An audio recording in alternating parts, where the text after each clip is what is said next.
All right, what's up, guys? Another episode of the Growth by Shawn podcast. Ashton, I can't believe I didn't ask you how to pronounce your last name. I always ask, and I just have no idea, man. Yeah, it's Mcgettigan. It's Irish. All Ashton right. Mcgettigan. Well, I'm Irish too, so that works. But Yeah, there we hey, thanks for go. thanks for coming on. Um, I think this is going to be a really cool episode because there are some specific topics I want to get into, and I think this will be able to help a lot of men specifically. So, why don't you just give us a little bit of the quick, brief synopsis of who we're chatting with today, and we'll go from there. Yeah, for sure. So I am an online fitness coach here in Austin, Texas, and got started in about like 2.5 years ago, and always had the drive to just overall help men, kind of in the same situation that I used to be in of men over 200 that either want to go from fat to fit or want to get out of the 200s for good. And just overall, like, been having this passion of helping guys kind of get back into feeling like the leader of their own lives again, just because I very much went through not being the leader of my life. I went to school for my parents, got an engineering degree from my parents. I was like constantly addicted to video games, had like just massive like addictive things growing up. So I was never really in like full blown control of my life until I started following fitness, and that's what ultimately led to living the life now that I am, of just like being able to do kind of whatever I want. And that's really what I want other guys to be able to do, is just have that like full blown kind of freedom and just leading their life like they want to. Mm.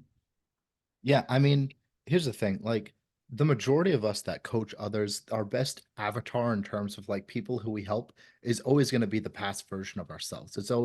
It's the common theme. It's just that's the easiest way to bridge that gap to who you actually need to help. In Mm. terms of like, here's how I think we can get started is with men, where are we going? Like, what's going wrong with fat loss?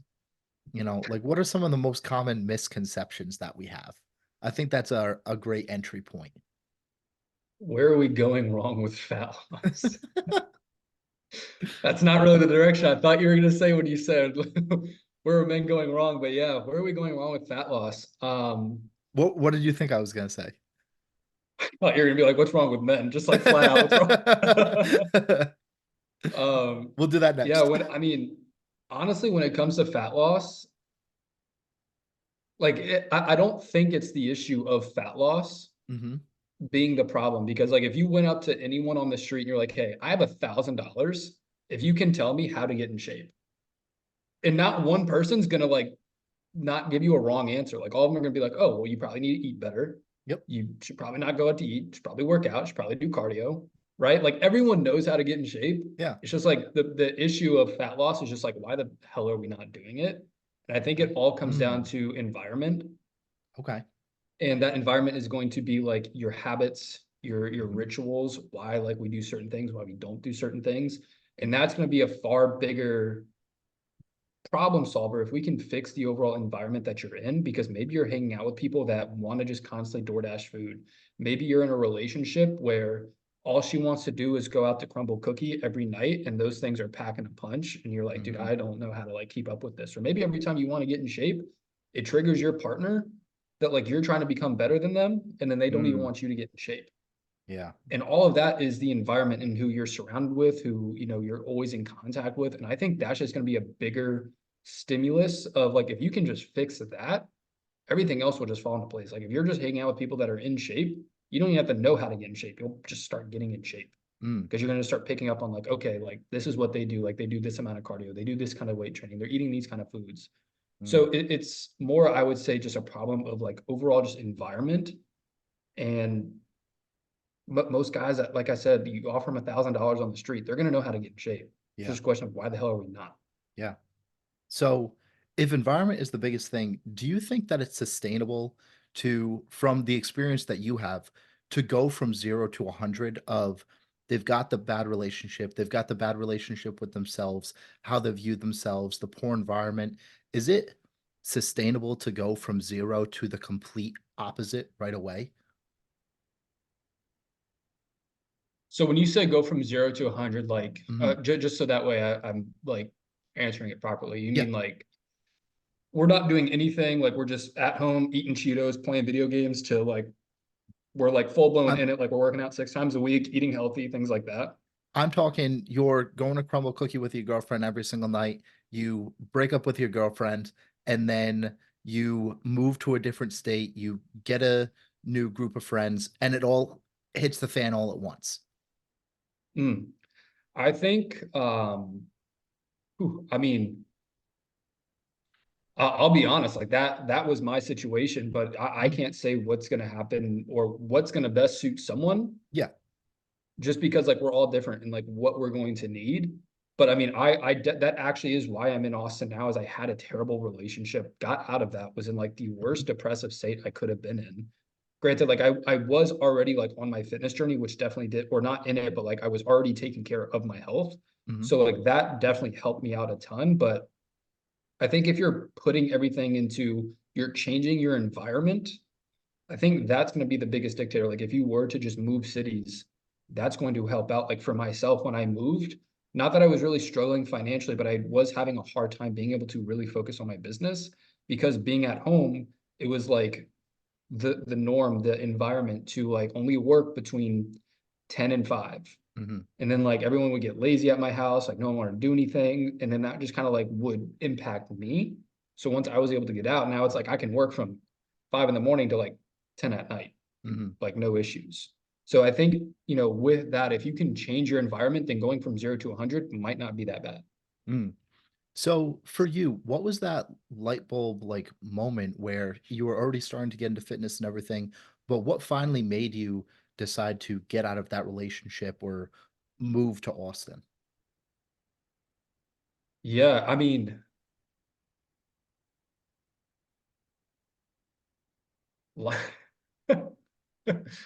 uh, light bulb moment was me and my mom got into a fight over whipped cream, and the next day, me and my grandfather took a trip down to Austin and said, "I'm in love with this place and let me move here." No bullshit. That's actually what happened. Mm. But backing it up a few months here, because that was midsummer and when like everything happened. I mean, just like synopsis here, just for like background. It was Hmm. January of 2022. Yeah, January 2022. I This girl that I had known for over a decade, known her since like middle school, absolutely destroyed me, broke my heart. First ever like heartbreak. It sucked. Was supposed to go on a family trip then, but my entire family caught COVID. I then got some kind of illness. And this was the span of like 2 days, like broken heart, got massively sick. Next night, my family comes up because like I'm bedridden. I literally can't move. I'm that sick. They come up and they're like, "Hey, your grandmother passed away." And that was the first person I've ever lost in my life. Like never lost an animal, never lost anything. Like that was the first person ever passed away. And then the next evening, like I was so terribly sick that like I passed out in the bathroom and I fell back and I still have the scar today. And I like if it was any like if it was 2 inches lower, I would have probably broken my neck, like snapped something. But like all it did was just gash my head and never actually went to the ER after that because there was 2 feet of snow on the ground. Like it was terrible. So thank God, like I'm okay after that. But it was just this, I don't know, like there was no like moment that I was like, oh, like something's got to change. It was just Hmm. like that was the lowest moment that I had. And just after that, everything just took off. Like I literally had $1,000 to my name. I had 15 days to figure out how to pay my student loans coming up. And from there, I think I signed like $4,000 in February, able to pay off loans, keep myself afloat. March rolls around and made $7,000. I was like, holy shit, like this thing works. Like Mm. doing online coaching works. And then like consistently was making 5 to 7, 5 to 7, and was able to just get myself down to Austin out of, being at home, being able to put myself into a, different environment. That was a Mm. long tangent of like my story Yeah, there. So I kind of forgot the question. I'm sorry, but that's okay. just for like context of like why I did end up moving was just like I wanted to get out. I always knew I wanted to move to a city. I was originally from Virginia. I didn't want to stay there anymore, and I just knew that. And originally said, let me go to Houston because of Alpha Land, but Hmm. if you've ever been to Houston, it sucks. So it Yep. is a terrible city. So grandfather said, "Hey, you'd love Austin." Mm. Took a trip down here, and yeah, literally found a lease while we were here, and literally like 5 weeks later moved here. Yeah, shout out to the to the Houston listeners right now. You know, so Yeah, sorry about that one. so when you first got into, you made that first $4,000, you made that next $7,000, or whether that was collectively. What was that process like where you had that back up against the wall? What were the steps that you needed to take in order to go and actually sign those clients right away, in a sense? And I say right away, but I mean in that short amount of time. Yeah, I mean, a lot of it was also just kind of being pre-built because a few months before that, I did hire a TikTok mentor, just because my first mentor that I hired wasn't helping me with like lead generation and things. Um, Meaning as in like, helping me get more eyeballs on things. Like I was lucky if I got a like on the video at this Hmm. time, or even like whatever I did. So I was building a name for myself on TikTok at this time. And by the time like mid-January rolled around, I think I was maybe in like the 5,000, like I had like maybe 5,000 followers on there. And I was just kind of using the systems that he taught me. But it was every day I would wake up, I'd write content, I'd go to the gym, film anything I needed, post it. And then like I remember this very vividly. I would go for a walk and I would listen to other like uh, online coaching coaches, like people that taught you how to be an online coach. I'd listen to their podcast and I'd walk around my neighborhood for like 45 minutes every day. And that was my way of like keeping myself centered through everything. And Mm. it was just this process every day that like, and I even like look back on this like nostalgically and I'm like, damn, like I was really in it. Like I was working my ass off at Yeah. that point, like just trying to make stuff happen. So I mean, I was grinding like 3, 4 TikToks a day, going on these walks, trying to start as many, trying to just help as many people as possible. And it was just like every month, just things kept working, things kept working. I just kept doubling down on whatever it was that was working for Mm. me at the time. And it just, like I said, it allowed me to create and build the life that I've wanted to today. Hmm. So when you're looking at like different TikTok strategies and everything like that, social media in general, I mean, you Mhm. blew up over the last couple of months. I know that you were stagnant for a decent amount of time, but then all of a sudden now you're at 80K or whatever it is right now. Yeah. What what is it about like content that people are going wrong in a sense? Content going wrong. I think copying, this is the big one actually, because I can say Hmm. this from firsthand experience. Yeah. Copying without understanding, Mm. emulating without understanding. When you're first starting out, and this was how I was able to build my account on TikTok, was creating other people's content, Hmm. not copying it word for word verbatim like what they were doing, but I would take what they did and create it myself, but I wasn't understanding why it worked. Hmm. And I think that's the big issue is a lot of people might be trying to just make content. They're like, oh, this guy's talking about dad bods. It got 50,000 views. Let me go talk about dad bods. Hmm. But then you talk about it and you're not structuring your video in a way that's going to keep viewers engaged. Hmm. And that's been like the biggest thing that I learned through, and I'm so thankful for it. I literally was like, I know people say it, I actually was shadow banned on Instagram. Like I Hmm. posted a video, it got 0 views in 3 weeks, no views. That's Like kid you wild. not, 0 views. And I was like, damn, like I'm shadow banned. Yeah. Um, so that forced me to just get so good at creating content. So that way, if it did get pushed, like it was something that I like pushed so it didn't get pushed to my audience, it would just try and get Hmm. pushed to other people. I was shadow banned, so it never got pushed to anyone aside from my audience. So Hmm. it caused me to get so good that I had 3,000 followers at the time. I would average anywhere from 1,500 to like 2,000 views. Hmm. Like most of my audience was seeing it because I just started getting so good at content. Mm.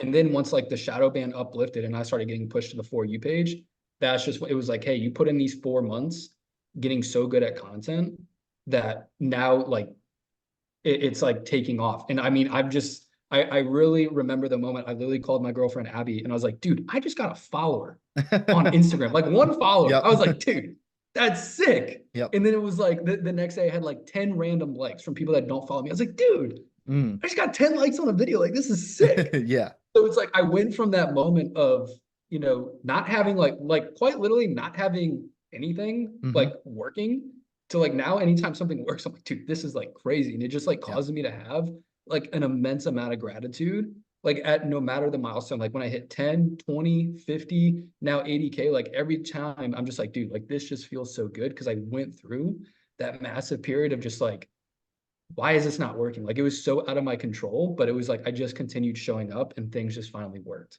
Mm. So what makes good content now? Like, how do you make sure that you're actually getting engaging videos out there? And Mhm. what makes a video engaging? Yeah, so this is just my view on content. I know everyone has like their own view, but this is the frame and view that I've put it through that's been truthful to helping me out. Mhm, And I got this expression from Alex Hormozzi's like lead book, $100 Million Leads, I think. mhm, And he says when you're making content, you want to have like hook. I think it's hook, retain, reward is the three pillars. And whatever you like, you do whatever you need for your hook, but the retain part is you're either doing a list. So that'd be like, hey, here's 3 ways to like lose your next 10 pounds. mhm, Doing a step, like doing steps, meaning like, hey, follow these 5 steps, you're gonna lose your next 30 pounds. Or mhm, having a story around like losing, I'm just using like fat loss here as the example, mhm, but having a story around fat loss. And that's the frame that I put through a lot of my content. And that's what like all of my like videos that end up going like pretty viral are the ones that are centered around doing some kind of step or some kind of list. And mhm, that way it's like, hey, if you're in the gym to lose your love handles, like that's a big one for me right now. Use these 2 exercises and it cues the brain of like, oh, what are the 2 exercises I need while I'm like in the gym? mm, Like I want to lose my love handles, things like that. It goes through. Retain them with that, and then I rewarded by giving them the reward is the last part by actually giving them the information. mhm, So that's just kind of like how my brain has overall been able to facilitate how to like structure videos. And like any of the videos when I was trying to get better, I would like study them and be like, okay, why did this get 800,000? Okay, they did their hook like mhm, this. They then said like something around their avatar, who they serve, and then they got into the value. And then other ones would be like, okay, they said a hook and instantly got into the value, and this one did better. So mhm. it's like really understanding how are they structuring the video, and those were just the things that I overall was studying of like, okay, hook, retain, reward, and now that's kind of how I produce my content. See, so now with content too, it's constantly changing as well. Do you think Mhm. that this strategy, in a sense, or at least how you structure a video right now, do you see this as something that's going to continue to work well? Or do you see the social media world evolving to different strategies and structures for at least like Mhm. the rest of this year. Because I've looked at different things where I see people are going to start talking more about their core values in their business and like the stories themselves, less about like 3 tips and this is how you do this because everyone's done that already in a sense and been successful. But now when are we going to get to the point? And I mean, obviously, we're just making predictions here because it's fun, but Yeah. at the same time, when is that going to become saturated? And what is going to be the next thing in your eyes Mhm. that you can start to do? So bring it back for a second to something you Yep. said of so we have the core value. I'm going to say that out loud so I don't forget. We have the core values that you said, then also Hmm. like 3 tips to do whatever. Hmm. When it comes to lists or steps, they don't necessarily need to equate to tips. So like Hmm. you said, like do these 3 tips to, lose belly fat, whether that be like, cardio steps, um, track your calories. It could also be, you could take that and talk about your core principles and be like, hey, listen, if you're XYZ person, here's the 4 core principles I live, or you always want to make it about the viewer. Here's the 4 core principles that'll help you do this. Like inside my program, we first focus on this, Hmm. second this, and like you're hooking them in Hmm. with the 4 core principles. And that's also going to be like very your kind of content. And that's personally what I do is I'm like, hey, I have actually scripts here behind me. I don't know if I have I'll be like, hey, here's like 2 mistakes that you're making that are like keeping you stuck. You always push this off until the weekend. Hmm. And like you always tell yourself, like, whatever, like I'm big boned or something like that. Hmm. Whatever it may be. But it's Yeah. like they're not actual like like your standard like tips, do nots, Hmm. things like that. Like make sure you're blocking out on your bench press or like whatever it is. It's I think the future of it is going to be talking about, hey, like these are the mistakes that are keeping us stuck, and they're probably gonna be more around like almost kind of like quote unquote mindset based, if that makes Hmm. sense. Yeah, in a sense, it makes sense. Like as opposed to, hey, you're not getting 10,000 steps each day, um, Mhm. and less along the lines of here's how to, and more along the lines of here's how to live your life, and in turn you will get 10,000 steps. Like, is that where you're going with that? Does that make sense? Yeah, I think you saying 10K steps is a solid like example. So it could be Mm-hmm. like, for, like with a video, like, hey, here's two mistakes you're making that are preventing you from hitting 10,000 steps a day. It's Okay. like the first is you always hit snooze in the morning, so you're always waking up late, rushing out the door, Mm-hmm. right? And then it's like, okay, this is like actually something like people are doing, and it's not like, oh, you're like not walking fast enough or something like that. Mm-hmm. So just using actual like what are they doing in life that is actually preventing them from being able to do whatever their goal is, whether it's the gym, fat loss, et cetera. Yeah, gotcha. Um, so how do you structure like creating content now? And when I mean structure that, like what states do you put yourself in order to have that creative like outlook? Like how do you become like how can I word this best? What's the creative process for you in order to make content? What does it look like? Yeah, for sure. So not every day is going to be ideal, but excuse me, what I like to do is because I just post seven videos a week on average. And what I'll do is at some point in the week, there's going to be a creative moment. There's Mm-hmm. always going to be a creative moment for me. It's just like never failed. So whether that's early in the morning when I wake up at 5:30, whether that's when I come back from the gym and I go to a coffee shop, whenever I get into that flow, I just sit there and I'll just create the content. So that way, like I'm not stressing later in the week, like rush making things. Mm-hmm. And I'll just start like creating whatever it is content wise that I need, and then I'll go in and I'll film it. Mm-hmm. And as I am like writing out things, usually like I'll have a lot of ideas come to me, but only like 6 to 7 actually make it to being filmed and like fully constructed. So it's not like it's not a fun answer, but it's just kind of like Mm-hmm. whenever it feels good is when it gets done because it is a very creative process. And if the creativity is not there, I just end up staring at my screen for an hour and nothing gets done. Gotcha. So, are there times that you have to force videos out, or are you willing to um, not make a video in order to create like the standard to your content now? Yeah, for sure. There's definitely been times that like if I batch, 7 for the week and I'm sitting here looking at a video and there's just something about it, I'm like, oh, I just really don't like this. I won't post that day. Or I'll Hmm. do just like a square post, like I'll find something else, or maybe if there's like an old piece of content that I know does well and I haven't posted it in a while, maybe I'll just repost. Mm, But if the content's not there for whatever reason, yeah, I won't force post. I just won't do that anymore. mm. So, when you talk about like now your morning routine and your creative outlook and like sitting there and just until you get like something on the page or at least like sitting and staying with that, how do you get Mhm. rid of like the distractions in a world where everything is a distraction? Yeah.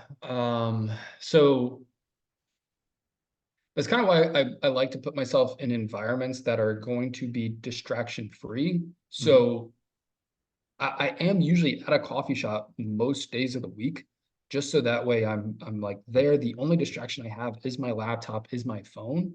And I am a bodybuilder, so like a big distraction for me is food. Because if I am at home, I'll constantly sit and be like, oh, I need to eat my next meal when I don't need to, but it just ends up becoming like just a subconscious like mental block. Hmm. So if I am at home and I find myself, I put my phone across the room. All I have is my desktop open and just things aren't working. I'm like, hey, depending on the time of the day, let's just go to a coffee shop. Worst case, like I'll just get some coffee out of it. Hmm. And then that way, like at least I'm changing my environment to go put me somewhere that the only thing I can do is that. And then that's also kind of like back to the, fat loss thing at the beginning is Hmm. if you can just simply change your environment, whether it's like you have full control of it or you do need to up and move, like whatever it is, like it is a very good hack to helping you if like for whatever reason where whatever you're trying to do, whether it's work, fitness, read, like that doesn't matter. If you can just change the environment because it's not working for you, it helps a ton. Hmm. Now, when we look at changing the environment, especially with everyone that you've coached, what about the people that are quote unquote stuck? Um, I mean, no one is stuck in an environment forever, but it's Mhm, less feasible for them to go and change their environment like right away. What are some of like mhm, the shifts that you help coach people through in order to mhm. make their environment work better for them now? Yeah, so I think the biggest thing that is always just focused on is like, what are the foods being kept in your house? Like, that's the easiest thing that we can change, like Mhm, straight up. There's I did have one client that he told me that it's very difficult to stay on track with his food because his wife wants one thing, his kids want, sushi and Chick-fil-A and all this other stuff. He's like, it just becomes such a hassle. I just wish other people would eat what I eat. And I said, well, just to challenge you, why can't your wife eat what you're eating? Why can't your kids eat what you're eating? mhm, And he's like, well, shit, you're right. And I was like, there's no reason that like if you're wanting to eat healthy, like why can't your family eat healthy with you? mm, Why can't your significant other eat healthy with you? Now, if it's a case of just being a significant other, not kids, like you both have your own jobs, you both make your own money, you both can just make your own foods. Like mhm. it's gonna be okay, I promise. Yeah, Like yeah. it's fine if you guys don't eat the same thing. It's fine if you guys have your own time. And then back to the kids, it's like, listen, you're wanting to set in like this is a big thing for like where my coaching is going. Like you want to be that example for your kids. It's what Mhm, men are. Like we lead by example. Like we want to mhm, just be in great shape. So if that's the case, you want to lead by that example. Why not have your kids follow your footsteps and eat healthy with you? Like show them, hey, this is how we eat healthy. This is why we eat healthy. This is the importance. So that way, by the time they're in their teens, like, they have these concrete habits in place. mm. So that's a great point that you brought up because that was honestly like leading into my next question of like setting the example and becoming the leader. Mhm. For a lot of men, like many men struggle with that. And they're not the leader, they're not the example. They, the quote of happy wife, happy life and all this stuff. And, like I talk to men and they're like, what are you doing this weekend? Oh, whatever my wife tells me to do. That that type of thing. So and that's just like you know that someone's down bad when like that's the answer. Yeah. So how did you um I know that you're in the relationship with Abby and everything, but aside from that, like even before that, how did you learn to become a better example and set higher standards for yourself and live by them? Yeah, it's back to that point. See, I'm happy I dove into that earlier, even though it Mhm. took me way off track. It's Yeah. back to that point of like when I hit that low was I was that guy. Like I was sitting on my phone waiting for her to reply. I was, what do you want to do? Like let's go do what you want to do. Mhm. All this other stuff, like very like needy energy of Mhm. like I need you, like etc. And it was that point that I literally told myself like mid-January, I said, I am going to again, like I didn't really have like a moment. I was like, oh, like I'm flipping the Mhm. switch, but I did tell myself, I was like, I'm going to solely focus on myself. I'm not dating until I'm 30. I'm Mm. 25 now and I'm Yeah. dating. But Yeah. that was the frame that I told myself. I was Mhm. like, I don't care. I am not dating anyone. I am going to focus on myself until I'm 30. Mhm. And it just allowed me to start sitting with myself more and really just liking myself Mm. and being able to just go do things like I wouldn't you wouldn't have caught me dead going and doing stuff alone, but like I started going out to dinner by myself, like going shopping, like I would do all these things that I normally would want company for before, but like it just became, hey, I was very at peace with just being by myself. Like it's very peaceful. Mhm. And I was finding that, hey, I'm worth more than like having these massive headaches of, trying to be in a relationship just cause like just kind of like trying to just brute force it for like no reason. And it is something that some guys figure out, some guys don't, but it was just a massive reality check. Like, hey, if things don't align, you don't need to force them, Yeah. Yeah. especially in a relationship. Yeah. Um, so when did you make the switch of going from I'm not dating till 30 to meeting Abby and being okay with this relationship now? Yeah, she um Yeah, I don't know. Her and I, we started off as friends in our first mastermind group that we were in. Mhm, She moved to Austin down here, kind of like I did. No real reason, we just kind of did it. And she called me up one day because the group that originally lived here, we all were going to go to Alpha Land, but I had several different things that I had to do, and it was everyone's going to go Friday, and I couldn't go. I was like, unless like we were planning on going tonight, there's no way I can go. And she just randomly like, I always say this 'cause it's funny. We weren't on calling terms because like no yeah, one calls each other anymore. So like yeah. she called me, I was like, why the can I cuss on here? Yeah, yeah, whatever. Okay, cool. I didn't know if cussing was allowed. I was like, why the fuck are you calling me? Yeah. So I like picked up, I was like, hello?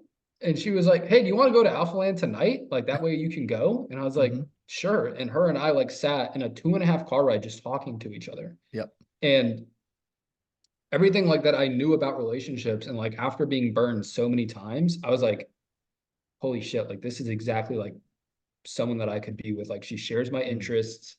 She's super passionate. She's super like into business, fitness, like everything that I was looking for. And I was like, this could really work.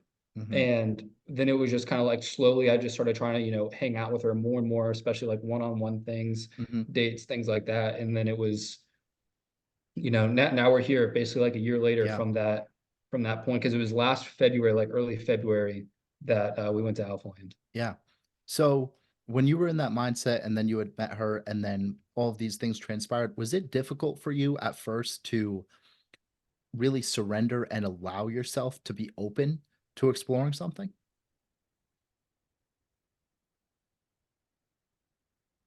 I don't I don't think it was.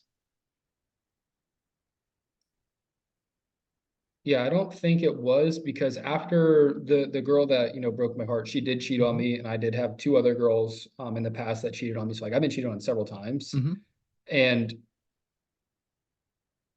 I just am like I very much was in the mindset of, and I still am, like all I can control at the end of the day is myself. mm, Like I can't control the other way. I can't control the way people are going to react. I can't yep, control like what others are going to do. I can do things that like might help it, but at the end of the day, I can't control people.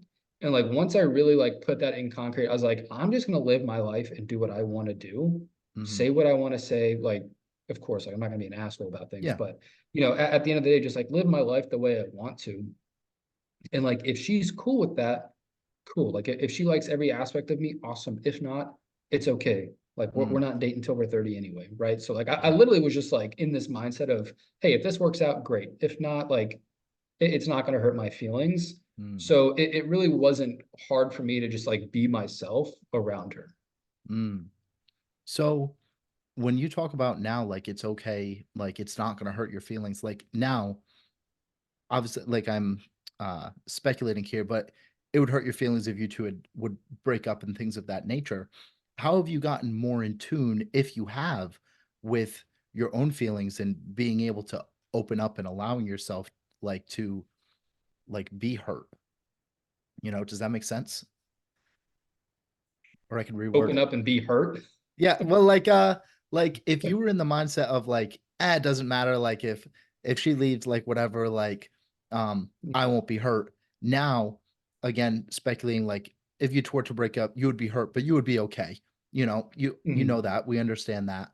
But I guess really what I'm getting at here is how have you come more in tune with your own feelings of uh not necessarily around the relationship, but of Mhm. being okay to be sad and being Mhm. okay to be hurt and being okay Mhm. when things aren't going well.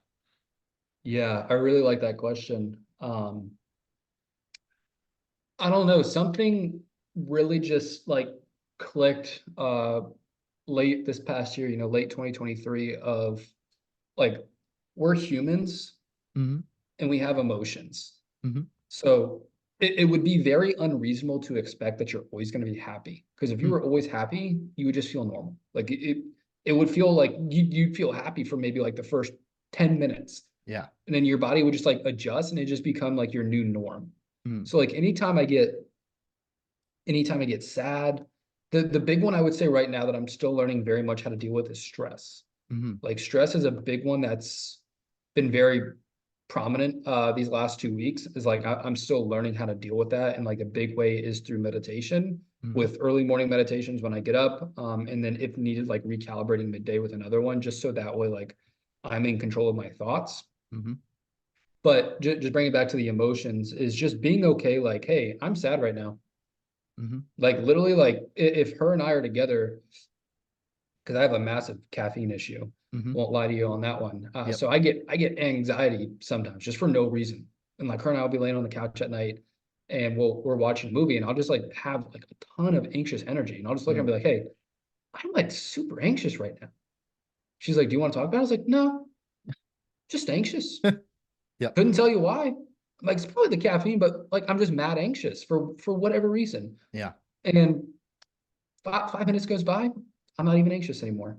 Like Mm. just confronting whatever it is that you're feeling, just be like, oh, I feel sad right now. Hmm. Hmm. Even whether you know why or why not, like Yep. there's like literally there's just some days that I'm just anxious and I'm like, I don't know why. And then Yeah. like 5 minutes later, I feel totally fine. So just confronting it has been a big thing because before I would definitely just like not say anything, just sit there, stay in my own head Hmm. and like not understand why. But yeah, now I just like out loud, I'm just like, and that's been like super helpful for me. Yep. So when did you first start getting into meditation? And clearly it's helped you like tremendously throughout your life, but when did you first get into that? And Mhm. why did you get into it? Hmm. So I would say back in that time period of like when I was really starting to like pick up on the online business after like that low point, I experimented with a little bit of meditation, um, more so in like the manifestation way of it. Hmm. And then it didn't really stick. Like I tried all these like morning routine things and it just didn't stick. And then early last year, I picked it back up because someone put it in the frame and I thought it was a really good frame of meditating is like working out for your brain. I Mm. was like, that's interesting. And they're like, the more that you can control your thoughts, like the more that you can control with what you're doing throughout the day. So got back into it, but picked back up on the way I was doing it before. And again, like it just wasn't sustainable. Like it Hmm. wasn't sustainable because I didn't stick with it. Hmm. So, but then it was, I was introduced into just like this way to just get yourself at like very much like in a peaceful stance Hmm. and then just like take your mind to like whatever you want to envision, whether it's your future, whether it's just like recalibrating how you feel right now, whatever it is. And it doesn't require me to wear headphones, doesn't require me to do anything aside from just sitting on my couch. Hmm. So like I have eliminated anything that like might interrupt or get in the way of me like trying to meditate. Like it's literally like it just involves me. Like I just got to be there. Like I could do it right here in this chair. Yeah. And that has proven to help me. Like I've been doing it since the start of last November. And like this is the most consistent I've ever been with it. And I truly think it's just because I found what works for me. Hmm. Um, so when someone starts meditating and everything and just things of that nature, being able to control their thoughts, Mhm. what is it like? How should I word this? When we're looking at like starting to control your thoughts, how has that helped you throughout your everyday life now?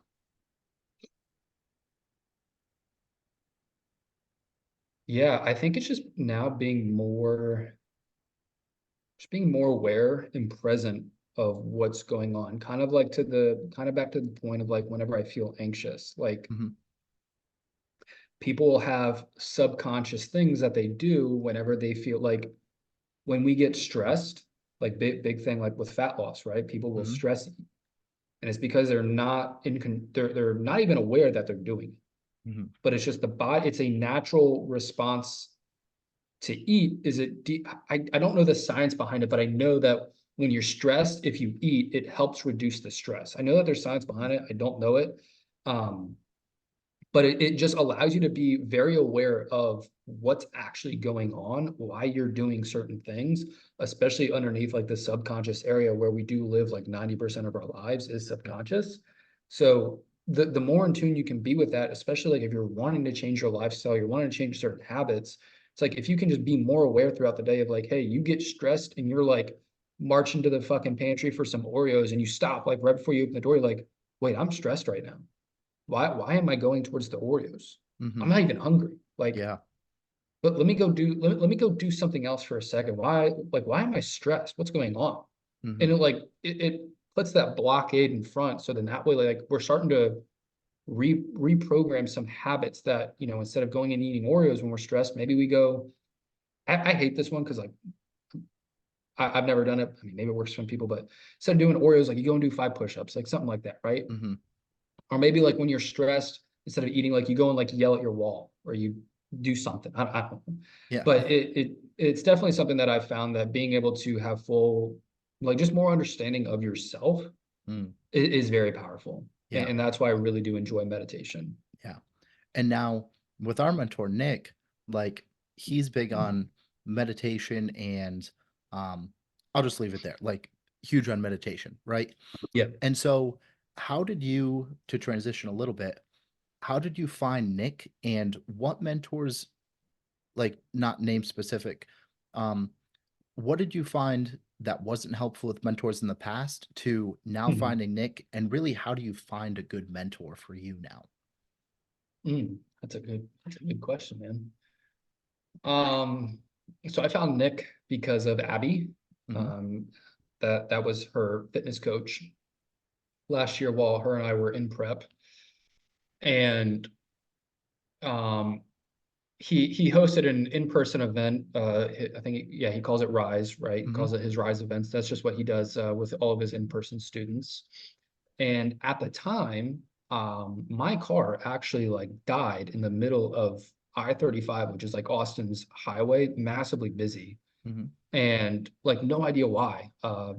At the time, it was the clutch, but and when he did that event, I was at her apartment because I didn't have a car. She was driving me around like amazing girlfriend for that. We spent an entire Yeah. 15 days together. Hmm. So shout out to her for that. But he called her and he said, you need to get your ass to Rise. Like, why the hell are you not here? You're in Austin. Hmm. Get the hell over here. It's like a 10-minute drive.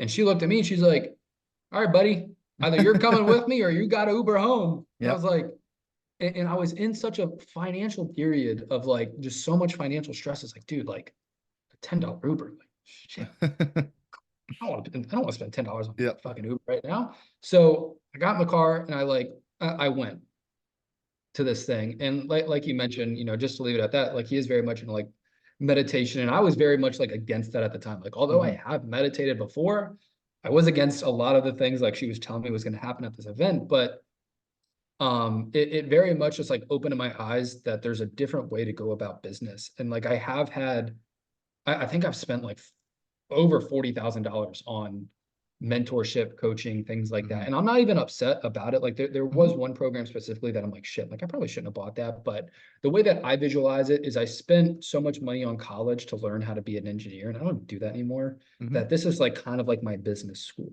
at this Hmm. point. And that's the way that like I frame it. Makes me feel good at the end of the day about how much money I'm spending. Yeah. But it is paying off. Like, I'm having a bunch of wins within content, Instagram, TikTok, business wins, client wins, things like that. But when it comes to, mentors, it's hard to know what to look for. Because it's kind of like if I told you, hey, drive to Florida. You don't Hmm. live in Florida, do you? No. Okay. Yeah. If I was like, hey Hmm. man, drive to Florida, and you're like, well, how the hell do I get like, but no map. Yeah. And you're like, well, I don't know what to do. And you just start driving. Hmm. You wouldn't even like know like what Florida even looks like without like Yeah. being guided by the GPS. So it's kind of like that. Like you have to have some kind of basis understanding beforehand. So that being said, it is very difficult to know without having any kind of understanding. Hmm. But having someone that is going to be one-on-one based Hmm. is very beneficial because the first mentor I invested in, he was group coaching based, Hmm. meaning like we all come together and we all just like have a powwow. Yeah. And then the second one I invested into was my TikTok mentor, Hmm. and he was one-on-one based, and that was half of the original investment I made into the first program, and I saw like 100 times the returns on that. Hmm. And then the second one I did was back into the group coaching model, and it was just like not exactly what I was looking for. Hmm.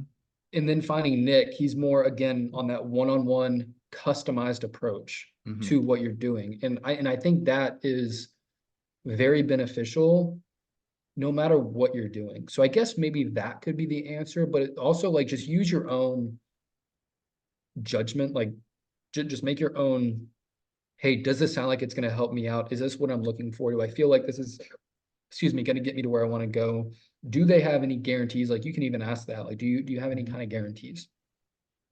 But having that one-on-one customized approach, I think, is whether you're looking for a fitness coach, a business coach, if you're looking for someone to help you with social media marketing. I mean, I've literally hired a fitness coach and I'm a fitness coach. I've hired business Hmm. coaches. I've hired a social media. And I can tell you on every end, all times that I've had the one-on-one experience, customized approach to me, the ones that I always get the best results with Mm. because they actually care Yeah. about you. And that's really what I would focus on when you're first starting out is who can I find that's one-on-one based? Yeah. So a question that I really haven't asked before to like anyone that I've always been curious. So I'm curious of your thoughts. When we look at like past experiences of like mentors that didn't work, and we get a Mhm, program, and not that it necessarily didn't work, but it wasn't for us at least. Why do you mhm, think it's like unspoken in a sense to like not necessarily, I guess we would be like talking negative about this person in some mhm, aspects, but why do you think that we don't um like let people know about our experience with this person? You know, like when I hear about like, hey, you know what, this person I probably shouldn't have invested in. I'm gonna leave their name out of it. You know, why do you think we do that? I'm just curious your thoughts as you've uh spent like as you've had all of these different experiences. I'm just curious your thoughts here. yeah,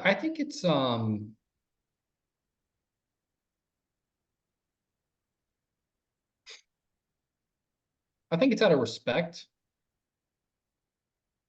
for it, especially in how things have gone because I don't, although I might have like invested into those first two, I wouldn't be here without them. Hmm.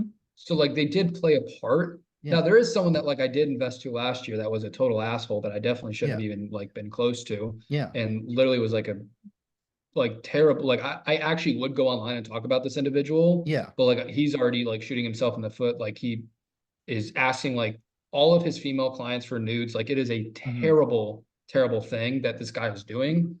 But I using that as like just an example of like unless if you're doing like really shady shit, it's just Hmm. like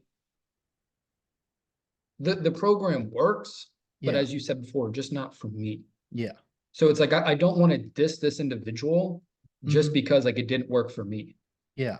Okay. Like it's That's obviously going to work for other people, and I don't want to deter people from working with them. But like mhm.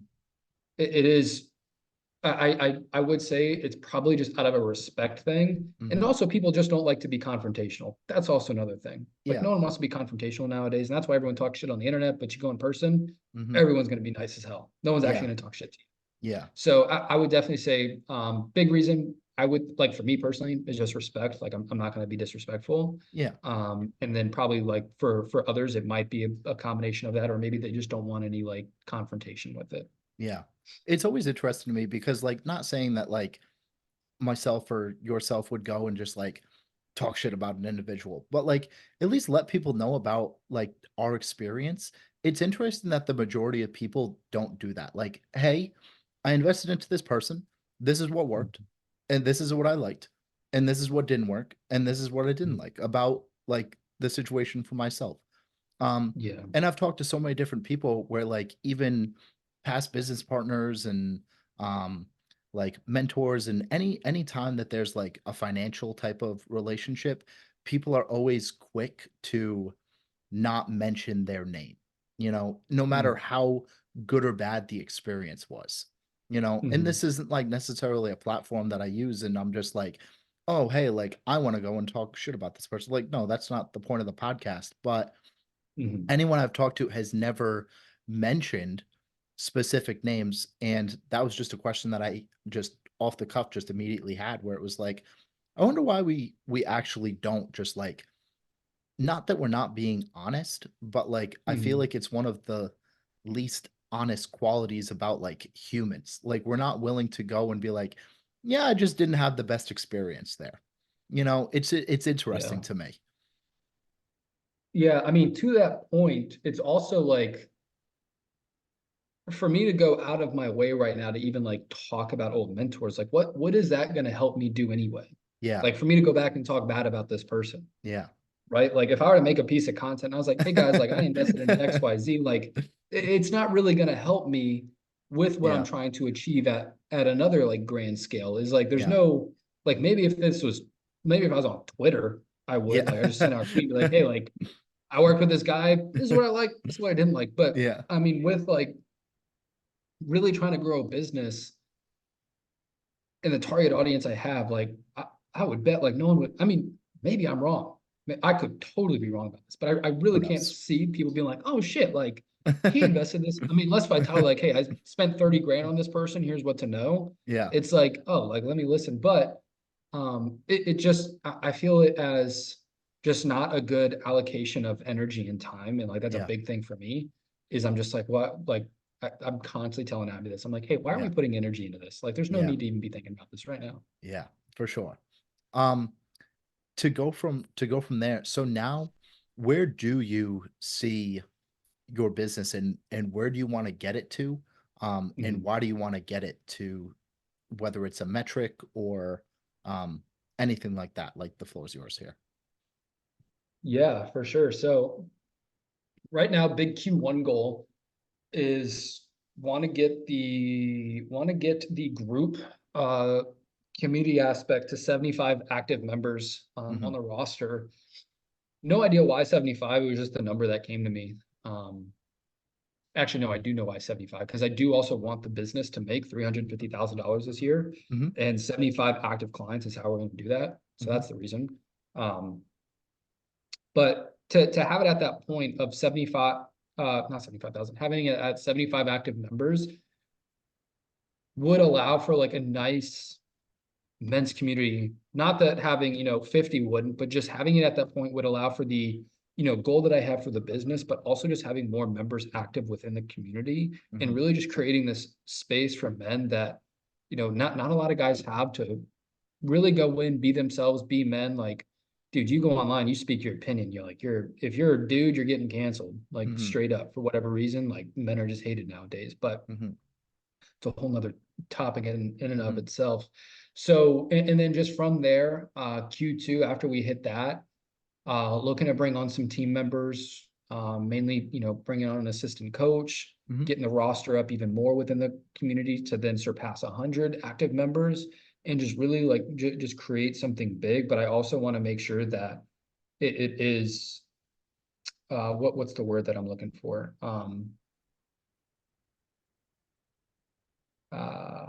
Man, intimate. That's the word. Like Hmm. I still want them to feel like they're a part of me and that Yeah. they're getting that one-on-one base from me.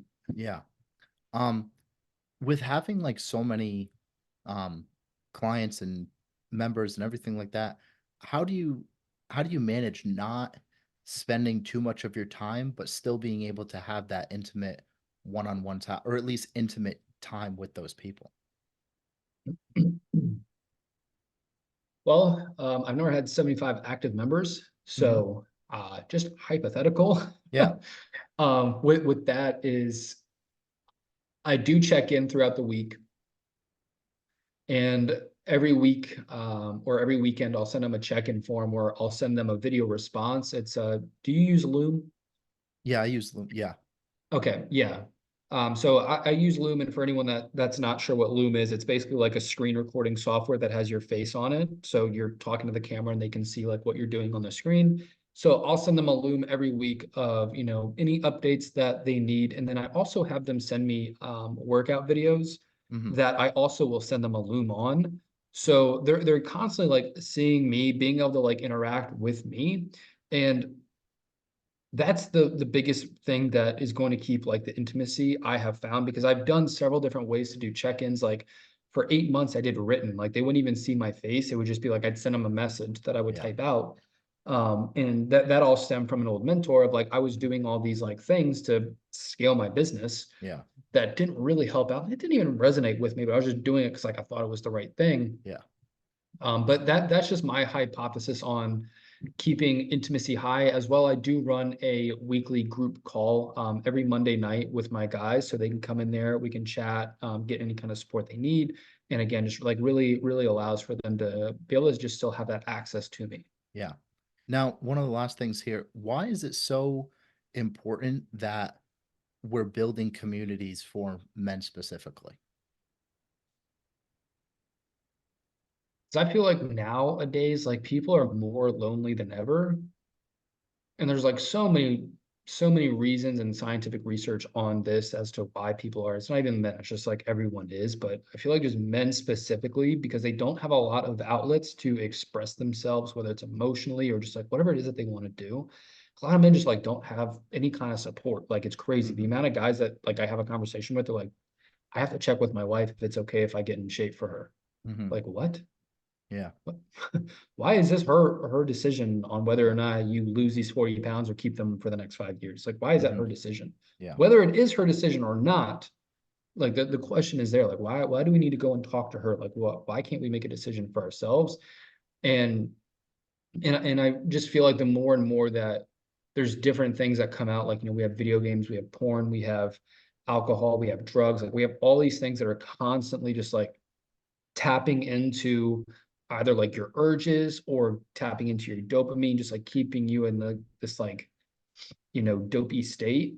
Yeah. And when you can finally like get yourself out of that, it can feel lonely because everyone else is like keeping themselves stuck in this like constant cycle, this constant trap of never actually being like who they want to be. So having that group to be a part of is just like, hey, you're not alone. And like anytime you need to come in here, whether it's funny, whether it's angry, whether it's sad, whether it's anxiety, stress, anytime like you need support on anything, having like dudes there, it is very beneficial to just like have that kind of aspect in your life Mm. to just really overall like be a man again, like Yeah. plain and simple. Just being able to be a guy again, not having to worry about, oh my God, if I say this, is so and so going to be upset with me? Oh my God, like I can't be myself. I always have to be a watered down version. Like when you can Yeah. just finally open up and just be who you are, like it is a great feeling. Yeah.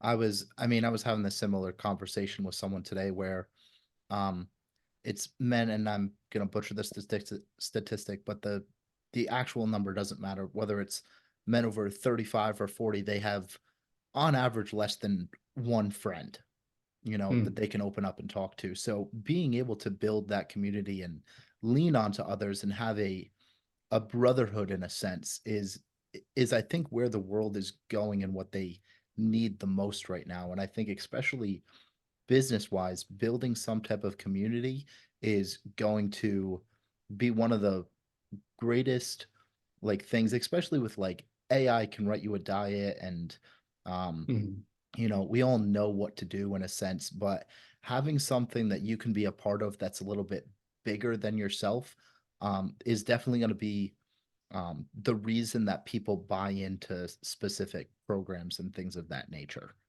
So, yeah, um, yeah, I definitely agree on that. yeah.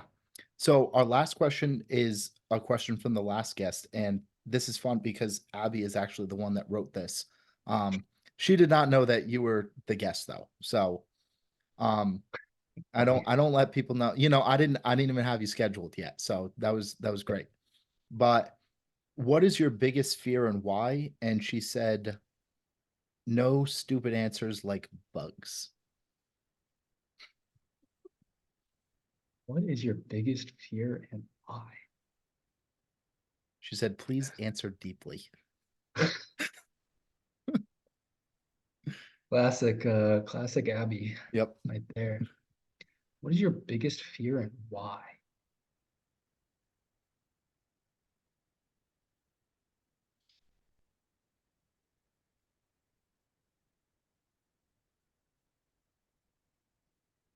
This is hard. Shit. Yeah. The people that come up with the last questions, I feel like everyone always gets stumped on them. And like me as a professional question asker, as a podcast host, I'm like, damn, people don't wait and think about my questions. You know, I'm like, shit, I need to come up with better questions. I hear like, oh, that's a good question. But then like the last question comes and they're like always stumped. Like as if it's like, I don't know. I don't know. I'm just gonna start asking the questions that people have, you know. That's it. Come up with nothing unique. Just every question that I've already that I've gotten from someone else.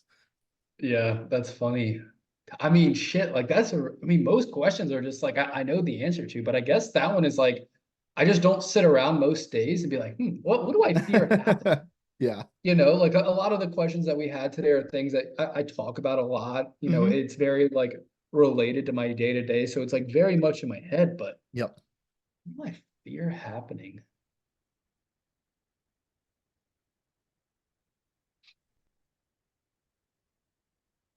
Hmm,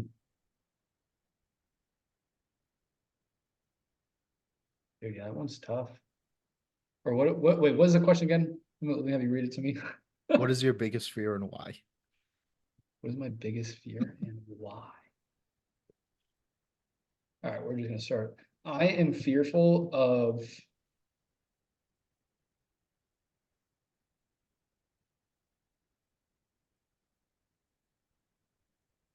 I was hoping maybe that would jog my memory. Um, kind of like, hey, if you just start Yep. talking, like words will come out like a presentation when you're in high Yep. school. Yep. um, I mean, I have the fear of like judgment of others. Hmm. Um, I have the fear. I don't want to say fear, but like the fear of having to do it. Fear, or rather, the fear of asking for help. Um, I mean, maybe. I mean, maybe that could be one, or maybe that could be it, is like fear of always like asking for help. Just because like as a kid, like that was a big thing of anytime I would ask for help, I was always told to go figure it out on your own, go do it yourself, whatever it was. So like now being older, I do have a hard time of like if things aren't working, like I very much will come back and be on my own. And like really just trying to figure out like what the hell is going on, which is something I very much like worked on, especially since dating Abby. But maybe just like fear of fear of judgment could be it. Because like if I ask, what are people going to think? Yep. And then I'm just like, let me not say anything. So maybe it's fear of judgment of others might be like my biggest fear right now. All Because I right. mean, aside from maybe like the ocean's pretty damn scary. I'm not gonna lie. That is. Um, but like actual just like things right now is maybe just like fear of judgment from others would probably have to be Okay. my best answer there All to right. go with that one. We can live with that. Yeah. I'm glad that you were able to talk through that, you Yeah, know? So, it took me a second to get there. yeah. Um, Ashton, in case anyone listening to this really resonates with you, wants to get in touch with you, figure out how to work with you, where can we find you? All of that good stuff. Ashton Mcgettigan _ on Instagram and TikTok. It's easy enough. And to Yep. apply for your coaching, should they shoot you a message? Should they apply somehow? Yeah, just send me a message all in and we'll just chat, see if there's any help we can provide or if there's, other options that we might be able to find best suited for you. Okay, sweet. Thank you for doing this for us. For sure, man. Do I get to ask a question for the next person? Yeah.